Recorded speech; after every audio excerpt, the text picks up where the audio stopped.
চান্দুরাকে শেষমেশ কালাচাঁদ পড়ে যেত। কন্যার হাতে উঠতে হয় চান্দুরাকে। দিন মজুরের কন্যা চান্দুরা পরনে বসনের জীর্ণতা তার যৌবনের আহ্বানকে আরো এক প্রস্থ ফেলে।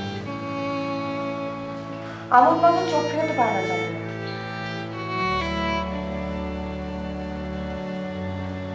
আকুন মন্ডলের 15 বিঘা মাঠের জমি ফয়সালা হয় সেখানে। বিবাহের দিনক্ষণ পাকাপাকি হয় ততক্ষণ। এই রায় নিয়ে ফিরে আসতে হয় কালাচাঁদ করে চান্দুরাকে।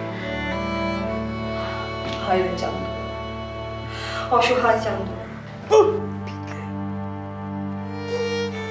তোর ঘুরেনের ঘরে যাওয়ার বেসুমার সাথ তোকে জলাঞ্জলি দিতে হলো বাজানের অভাবের গায়ে।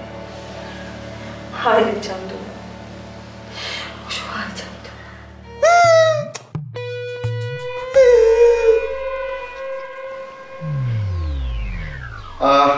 ওকে, এদিকে এসে বস।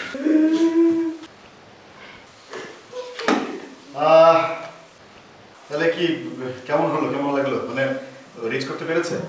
এই চরিত্রের কাছ থেকে দর্শক যেটা চায় সেটা দিতে পারছে? আমার কাছে মনে হচ্ছে রিনা এক্সপেকটেশনের চেয়ে বেশিই দিতে পেরেছে।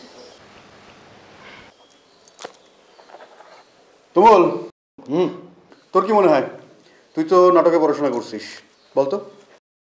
স্যারেন্দা, প্রথমত বিষয় হচ্ছে যে আমি মানে আমার তো একটা ব্লাইন্ডলি ভালো লাগা আছে রিনার প্রতি।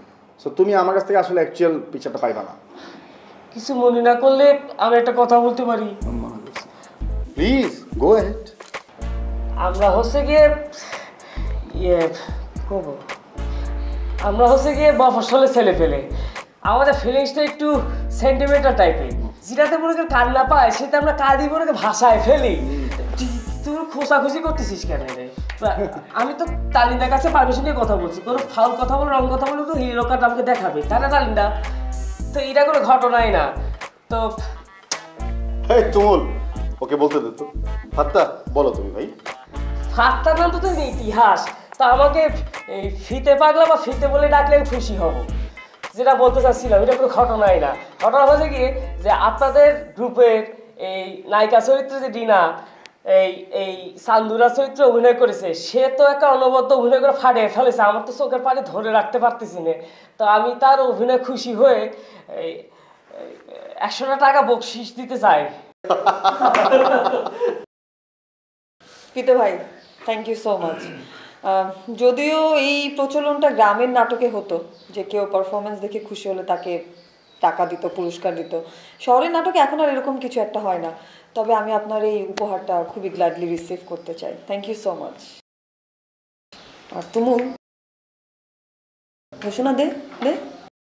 হ্যাঁ, চান্দুরা চরিত্রে রিনার অনবদ্য অভিনয় দেখে আমার বন্ধু ফাত্তা ওরফে ফিতে পাগল তাকে 100 টাকা উপহার দিতে চায়। ও, হয়তো টাকা আনেছিস।